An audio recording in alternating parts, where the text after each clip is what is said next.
Assalamualaikum warahmatullahi wabarakatuh. Halo pemirsa, kita bertemu lagi bersama channel Kang Sam.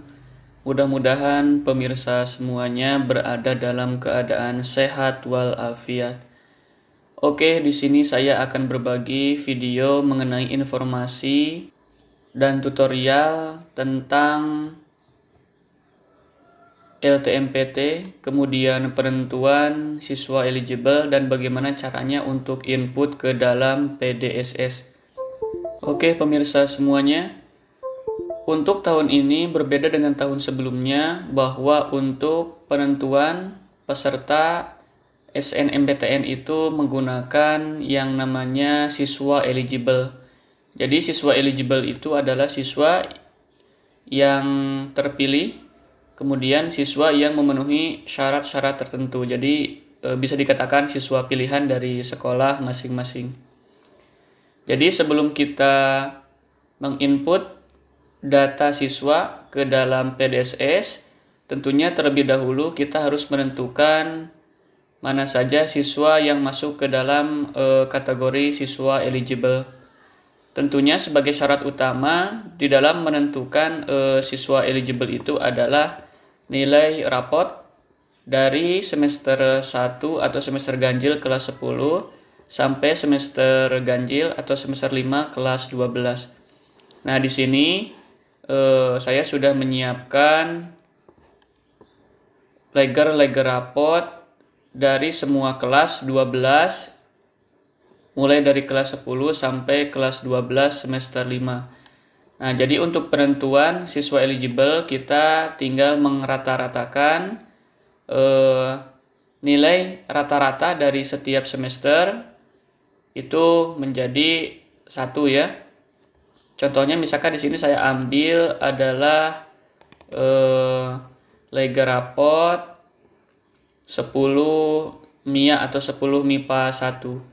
Nah, di sini dari nama-nama yang tersedia untuk siswa kita, kemudian ada mapelnya, kemudian kita tinggal cukup mengambil di sini yang namanya rata-rata nilai pengetahuan saja. Kemudian dari leger rapot kelas 10 semester ganjil ini kita ambil di sini rata-rata nilai pengetahuannya ya. Kemudian kita copy pastekan ini masuk ke dalam rata-rata nilai dari semester 1 sampai semester 5 per kelas atau sesuai dengan kelas masing-masing. Di sini saya ada kurang lebih 5 kelas ya, dimana kelas IPA terdiri dari 3 kelas dan kelas IPS terdiri dari 2 kelas. Jadi dari rata-rata semester 1 atau semester ganjil kelas 10 kita tinggal copy paste ke sini. Nah, ini saya kasih contoh satu saja untuk kelas MIPA 1. Nah, jadi ini ini adalah semester 1 kelas 10. Kita tinggal copy paste ke sini. Kemudian dengan cara yang sama kita ambil rata-rata dari nilai pengetahuan semester 2 atau semester genap kelas 10 kita copy pastekan juga. Sampai dengan cara yang sama kita copy pastekan nilai dari kelas 12 semester ganjil atau semester 5 ke sini. Sehingga dari 5 nilai rata-rata ini kita rata-ratakan kembali sehingga didapatlah ini rata-rata dari tiap semester. Kemudian dari rata-rata ini kita lakukan perankingan sehingga di sini saya sudah mendapatkan dan sudah saya susun. Untuk rankingnya adalah ranking 1 sampai ranking 28 karena di sini untuk kelas MIPA 1 terdiri dari 28 siswa. Kemudian kita sesuaikan dengan kebutuhan atau kuota siswa eligible di PDSS.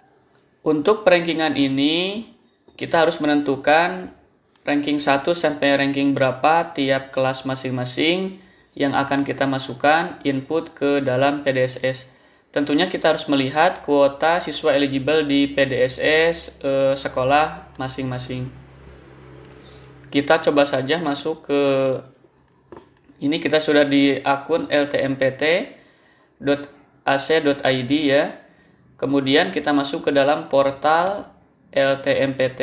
Nah, di sini kita memasukkan akun PDSS, yakni terdiri dari email, kemudian password. Nah, di sini saya sudah mengotomatiskan. Kita langsung saja masuk.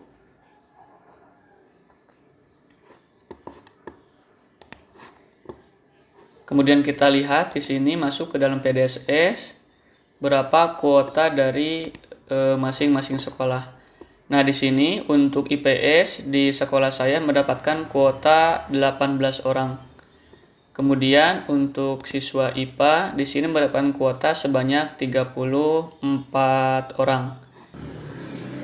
Jadi kalau dirata-ratakan, kuota dari siswa IPA adalah 34 dan di sini terdiri dari 3 kelas IPA, berarti kurang lebih ada 11 siswa per kelas yang akan dimasukkan ke dalam siswa eligible atau diinput ke dalam PDSS. Jadi kita cukup mengambil saja nanti di sini ada kurang lebih 11 ya. 11 siswa dengan urutan ranking 1 sampai 11. Kemudian dengan cara yang sama kita lakukan untuk kelas yang lain. Tadi MIPA 1, kemudian ini MIPA 2, kita ambil juga 11 ya. Dan ini untuk MIPA 3 dengan cara yang sama kita ambil 11 lagi. Kemudian untuk siswa IPS kita rata-ratakan dan kita input semuanya, tinggal copy paste ke dalam kumpulan siswa eligible untuk tiap-tiap jurusan. Nah, di sini saya sudah memasukkan kurang lebih 11 orang dari tiap kelas. Dan sudah saya susun rata-ratanya ini. Kemudian saya sudah melakukan perankingan. Dan ini adalah urutan ranking yang masuk ke dalam kategori siswa eligible. Jadi dari data siswa eligible inilah kita akan input ke dalam PDSS. Adapun bahan-bahan yang harus kita persiapkan untuk input data ke dalam PDSS, yang pertama adalah NISN. Ya, di sini saya sudah menyiapkan NISN dari masing-masing siswa. Kemudian tentunya adalah nilai dari siswa eligible itu sendiri. Caranya kita buka masuk ke halaman PDSS ya, di sini alamatnya pdss.ltmpt.ac.id. Kemudian di sini di menu-menu PDSS pada tahun 2020-2021 ini terdiri dari profil sekolah. Nah, di sini kita harus ngecek apakah profil sekolahnya sudah benar atau tidak. Kemudian setelah profil sekolah ini sudah benar, kita langsung saja masuk ke dalam siswa. Caranya untuk menginput siswa eligible ke dalam PDSS ini, kita tinggal memasukkan NISN saja ya, pemirsa semuanya. Kita tinggal memasukkan NISN. Contohnya misalkan saya di sini ambil NISN Ardita ya, ini peringkat 1. Kita tinggal copy paste saja, kita copy, kemudian masukkan ke dalam sini ya. Ini adalah jurusannya IPA. Kita tinggal pastekan saja di sini. Nah, apabila PDSS pemirsa semuanya itu belum difinalisasi, maka di sini tanda centang di sini akan berwarna hijau kalau tidak salah ya, hijau atau biru. Di sini saya sudah melakukan finalisasi. Jadi caranya sangat mudah, tinggal menginput NISN kemudian klik tanda centang di bawah ini. Maka otomatis nanti nama siswa akan keluar dan akan tersimpan di daftar siswa eligible. Kita lakukan dengan cara yang sama, mulai dari ranking 1 sampai ranking terakhir sesuai dengan kuota yang disediakan. Nah, di sini saya sudah menginput ya, ini ada ranking 1 sampai ranking 34. Kemudian setelah kita input data, kita di sini pilih untuk jenis studinya, itu ada, kalau misalkan nanti belum dipilih, di sini kita pilih adalah reguler. Nah, kemudian setelah kita menginput secara lengkap mengenai daftar siswa eligible ini, kita lakukan finalisasi. Nanti kita misalkan ketika masuk ke dalam kurikulum, ya, ini siswa sudah selesai. Ketika akan masuk ke dalam kurikulum, nanti akan meminta untuk melakukan finalisasi mengenai daftar siswa eligible yang ada di menu siswa. Setelah kita melakukan finalisasi, maka kita masuk ke dalam menu kurikulum. Di sini ada dua untuk sekolah saya, ada IPA dan IPS. Studinya di sini reguler 3 tahun. Caranya sangat mudah. Di sini misalkan saya akan mencoba menghapus ini kurikulumnya. Caranya sangat mudah sekali. Nanti di sini kita tinggal, misalkan saya hapus ini ya. Nah, caranya sangat mudah. Kita tinggal melakukan di sini untuk tingkat 10 ya. Di sini ada tiga tingkatan. Ada tingkat 10, kelas 10, tingkat 11, kelas 11, dan tingkat 12, kelas 12. Ini caranya setiap tingkatan itu sama. Kita tinggal pilih kurikulum, kemudian kita di sini tinggal memilih kurikulum yang sesuai dengan sekolah kita sekarang. Di sini saya kurikulumnya adalah kurikulum 2013, jam dan skalanya adalah skala 100. Kita tinggal tambahkan saja di sini. Kemudian setelah kita tambahkan, maka di sini akan muncul kurikulum sudah terlihat di sini, kemudian jurusannya IPS reguler tingkat 10 semester 1. Ini daftar mata pelajaran yang akan kita input di sini KKM dan jamnya. Jadi untuk tahun ini yang dimasukkan adalah hampir semua mapel ya, bukan mata pelajaran wajib seperti matematika, bahasa Indonesia, bahasa Inggris ditambah dengan mata pelajaran peminatan. Tetapi di sini ada wajib A, ada wajib B, kemudian ditambah dengan mata pelajaran peminatan. Caranya gampang sekali, kita tinggal mengaktifkan di sini, klik saja gunakan, kemudian kita masukkan KKM-nya. Di sekolah saya KKM-nya adalah 65. Kemudian untuk jamnya di kelas 10 semester 1 untuk jumlah jam ekonomi ini masuk ke dalam peminatan, itu jumlahnya adalah 3. Kemudian kita klik lagi di sini, kita aktifkan ya, sesuai dengan mata pelajaran yang ada di sekolah kita. Kita aktifkan di sini. TIK di sekolah saya itu tidak ada. Kemudian bahasa asing juga tidak ada. Nah, ini yang sudah kita aktifkan. Disesuaikan dengan sekolah masing-masing. Untuk KKM-nya, karena saya menggunakan KKM sekolah ya di sekolah saya, jadi ini sama semua. KKM-nya adalah 65, bisa kita lakukan copy paste.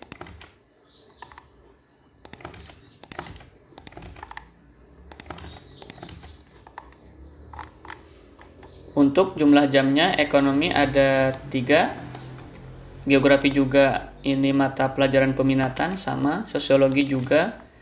Kemudian pendidikan agama di kelas 10 itu 3 jam juga. Kemudian PKN itu 2 jam. Penjas di sini ada 3 jam. Sejarah ini maksudnya adalah sejarah wajib ya. Sejarah Indonesia itu 2 jam. Seni budaya juga 2 jam. Matematika itu 4 jam. Bahasa Indonesia juga 4 jam. Kemudian bahasa Inggris itu 2 jam. Kewirausahaan itu 2 jam, dan ini sejarah peminatan 3 jam. Jadi seperti ini pemirsa semuanya cara menginput kurikulum, di mana menunya adalah menginputkan KKM kemudian jam. Kita masukkan di sini ya, kita checklist. Oh, jadi ini tandanya berwarna biru ya pemirsa semuanya. Kita klik checklist ini. Jadi artinya ketika klik ini itu akan menyimpan. Nah, maka di sini berhasil menyimpan data mata pelajaran. Kemudian kita kembali ke kurikulum. Misalkan kita akan memasukkan kurikulum untuk tingkat kelas 10 semester 2. Misalkan saya hapus dulu di sini dengan cara yang sama. Kita pilih kurikulum, kemudian kita pilih sesuai dengan sekolah kita, kemudian tambah. Nah, maka di sini akan melakukan input KKM dan jam yang sama dengan yang sudah kita lakukan di semester 1. Tapi di sini untuk semester kedepannya, semester 2 sampai semester 5, kita bisa melakukan salin atau copy paste ya. Nah, jadi ini untuk tingkat 10 semester 2, kita bisa menyalin dari kelas 10 semester 1. Jadi kita masukkan di sini salin dari semester lain. Saya salin dari semester 1 kelas 10, kita pilih, kemudian di sini kita lakukan salin. Maka di sini kita tidak menginput lagi karena sudah otomatis akan masuk salinannya ke semester 2 ini. Jadi untuk semester 1 dan 2 itu sama, sehingga di sini saya tinggal mengklik saja untuk menyimpan. Nah, begitu juga dengan tingkat 11, pemirsa semuanya ya. Kita tinggal melakukan cara yang sama, kemudian ini detail kurikulumnya. Nanti kita tinggal menyalin juga, misalkan salin dari kelas 10 semester 2. Nah, di sini untuk perbedaan jam sama KKM kita tinggal sesuaikan saja. Kalau misalkan di sini daftarnya 65, kita tinggal ganti. Untuk kelas 11 di sekolah saya itu 67.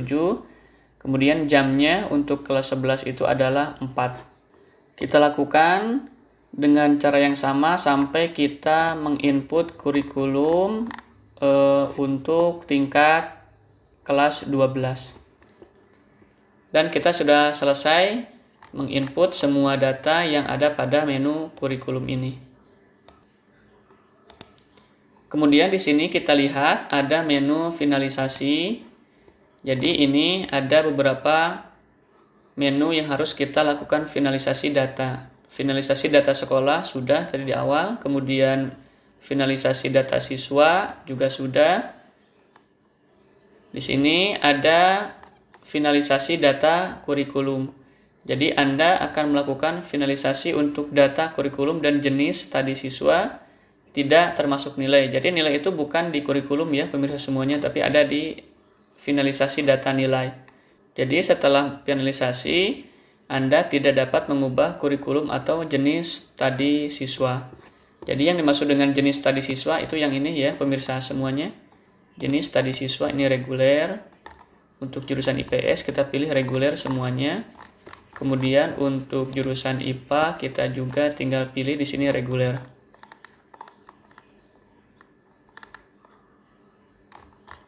Nah, untuk nilai-nilainya di sini belum lengkap karena di sini saya belum melakukan input nilai. Semester yang sudah diisi ini belum ada. Jadi kita kembali. Nah, kita kembali ke sini.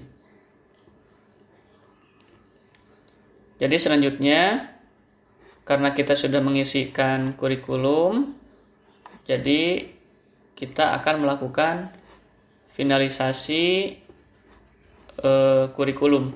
Kita cek kembali ya pemirsa semuanya.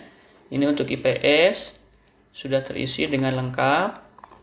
Kemudian untuk IPA juga sudah terisi dengan lengkap. Kita cek ya detail kurikulumnya ini sudah terisi. Jadi kita harus beberapa kali melakukan checking ya pemirsa semuanya biar tidak ada data yang terlewat ketika kita sudah melakukan finalisasi. Kita akan lakukan finalisasi mengenai kurikulum pemirsa semuanya. Kita klik di sini, kita lakukan finalisasi data kurikulum. Kita klik finalisasi.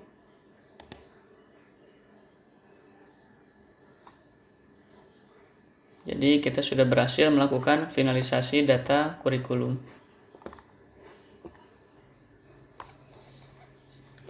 Setelah kita melakukan finalisasi data kurikulum, kemudian kita tinggal masuk ke menu siswa untuk menginput nilai. Nah, di sini ada beberapa menu yang bisa kita pilih. Di sini ada jurusan IPS dan IPA, kemudian ada kuota. Nah, di sini ada daftar siswa eligible, kemudian di atas ada siswa per jurusan. Siswa per jurusan ini ya isinya. Kemudian ada nilai siswa. Nilai siswa di sini ada jurusannya. IPS reguler, kemudian IPA reguler. Nah, di sini ada daftar siswa untuk jurusan IPS dari ranking 1 sampai ranking terakhir. Ini yang paling penting, kita harus mengetahui NISN dari siswa masing-masing. Jadi untuk 003, 0074, 137 itu adalah NISN untuk Umayyah, sampai ini NISN untuk siswa yang berada di ranking atau peringkat terakhir. Caranya ada beberapa cara. Yang pertama, di sini kita bisa melakukan input nilai secara manual. Nah, di sini siswa itu atas nama Umayyah. Kita tinggal memasukkan nilai untuk kelas 10 semester 1 per mata pelajaran. Begitu juga untuk kelas 10 semester 2 per mata pelajaran. Namun ketika kita melakukan input nilai secara manual seperti ini, kita akan kerepotan dan memerlukan waktu yang cukup lama. Biar mudah, caranya adalah kita tinggal memilih di sini, kita klik import data. Anda sudah melakukan finalisasi, Anda sudah tidak dapat menambah atau menghapus siswa. Jadi untuk data siswa sudah tidak bisa kita ubah. Nah, di sini untuk import data nilai, kita tinggal memilih di sini ada import nilai siswa per semester. Kita pilih jurusannya adalah IPS, kemudian jenis studinya reguler, tingkatnya adalah kelas 10, kemudian semester 1, dan kita lakukan unduh template. Kita unduh templatenya. Kemudian setelah terunduh, kita buka di sini. Saya coba pindahkan.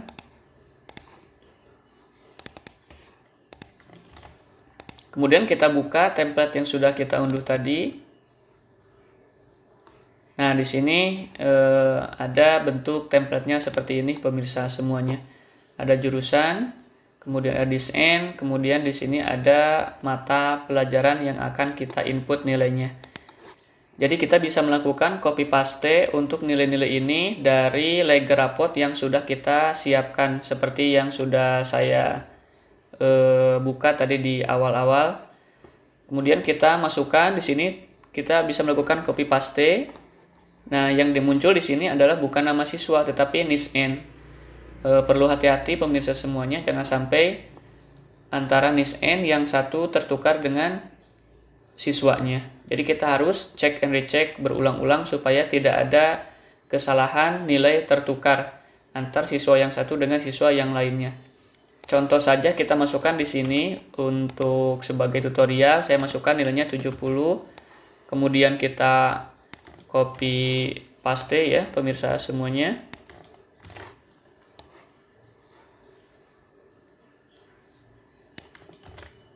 Nah, ini nilainya sudah coba saya masukkan adalah 70. Kemudian kita simpan di sini. Saya mencoba untuk save as ya. Saya titikin ini untuk yang sudah diisi. Kemudian kita save. Kita tetap ya di sini lakukan yes. Kemudian kita close dan lakukan save kembali. Kita lakukan yes kembali di sini. Nah, maka kita akan mencoba untuk menginput atau mengimpor nilai yang sudah kita isi tadi. Kita tinggal pilih file di sini. Nah, kemudian ini tadi blanko nilai untuk kelas 10 semester 1 yang sudah dititikin, berarti ini sudah diisi.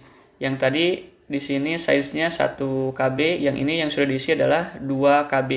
Ini formatnya harus dalam bentuk Microsoft Excel, separated values file. Kita pilih ini, kemudian kita lakukan open. Nah, dan ini sudah masuk ke sini dan kita tinggal melakukan penyimpanan. Kita simpan, maka berhasil mengunggah data. Kita cek ya pemirsa semuanya. Kita coba ganti di sini atau kita cek dulu di sini. Kita masuk lagi ke siswa, kemudian ke nilai siswa. Nah, di sini untuk tingkat 10 semester 1 sudah terisi. Daftar nilainya untuk setiap mata pelajaran dan setiap siswa. Kita klik, coba pilih, adalah sini Marissa Melinda, ini sudah masuk juga. Jadi kita bisa melakukan langkah-langkah atau cara-cara yang sama untuk menginput data dari setiap siswa dan setiap mata pelajaran untuk setiap semester. Jadi biar mudah dan memerlukan waktu yang cepat, kita tinggal melakukan input data siswa. Selanjutnya, setelah kita melakukan input template yang sudah diisi dari setiap semester dan setiap kelas, kita cek kembali untuk setiap nilai siswa yang ada di sini. Nah, di sini kita bisa ngecek ya. Di sini ada menu siswa per jurusan. Ini nilai siswa, kemudian import data tadi ya. Ini sudah selesai. Kemudian kita cek kembali siswa per jurusan. Ini untuk jurusan IPS. Kita cek satu persatu di sini. Keterangan semua nilainya sudah lengkap. Kemudian kita cek kembali untuk IPA. Di sini kita cek untuk pengisian nilai.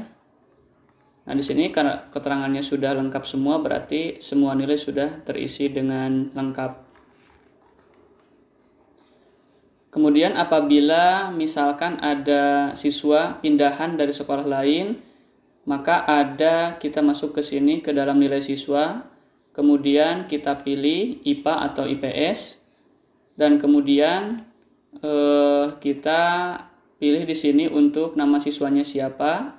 Contoh misalkan Umayyah. Maka di sini kita tinggal pilih pada semester berapa dia pindah dari sekolah lain. Misal ketika dia pindahnya adalah ketika semester 1 kelas 11, berarti semester 1, semester 2 kelas 10 itu berada di sekolah lain. Maka kita tinggal memilih di sini pindahan, kemudian kita masukkan di sini kurikulum yang sesuai dengan sekolah asal. Dan di sini kita memasukkan NPSN sekolah asal. Untuk NPSN ini kita bisa searching di halaman pencarian Google ya. Jadi itu akan tersedia. Nah, nanti setelah kita memilih kurikulum, memasukkan NPSN, maka nanti di menu berikutnya untuk siswa pindahan kita memasukkan juga KKM dan jam. Kemudian sama di sini nanti kita akan mengisi nilai siswa tersebut. Contoh di saya ada siswa pindahan di sekolah saya, itu atas nama Juniarti. Nah, jadi nanti bentuknya seperti ini. Jadi kita memasukkan KKM, kemudian jam, mana mata pelajaran yang ada pada sekolah asal. Contohnya di sini sekolah asal TIK tidak ada, kita tinggal ini jangan diaktifkan. Kemudian kita nanti setelah memasukkan KKM, kemudian jam belajar, kita tinggal simpan dan kita kembali ke nilai. Jadi di nilai inilah kita memasukkan berapa untuk nilai setiap mata pelajaran. Kita tinggal menyimpan di sini ya. Ini ada pindahan ketika masuk ke kelas 11. Jadi kelas 10-nya berada dari sekolah asal. Setelah kita selesai mengecek satu persatu untuk setiap siswa yang masuk ke dalam PDSS ini, maka tahap terakhir yaitu kita akan melakukan yang namanya finalisasi. Di sini ada finalisasi. Setelah kita melakukan finalisasi data sekolah, kemudian data siswa, data kurikulum, dan yang terakhir kita melakukan finalisasi data nilai. Kita tinggal klik saja di sini, klik finalisasi. Apakah Anda yakin akan melakukan finalisasi? Kita klik finalisasi. Maka di sini kita sudah berhasil melakukan finalisasi. Di sini ada keterangan kita melakukan finalisasi, yakni pada tanggal 8 Februari 2021 pukul 13.11. Seperti ini kurang lebih cara input data siswa, kemudian nilai siswa ke dalam PDSS sebagai data siswa yang akan mengikuti seleksi atau SNMPTN. Mudah-mudahan ada manfaatnya. Terima kasih. Assalamualaikum warahmatullahi wabarakatuh.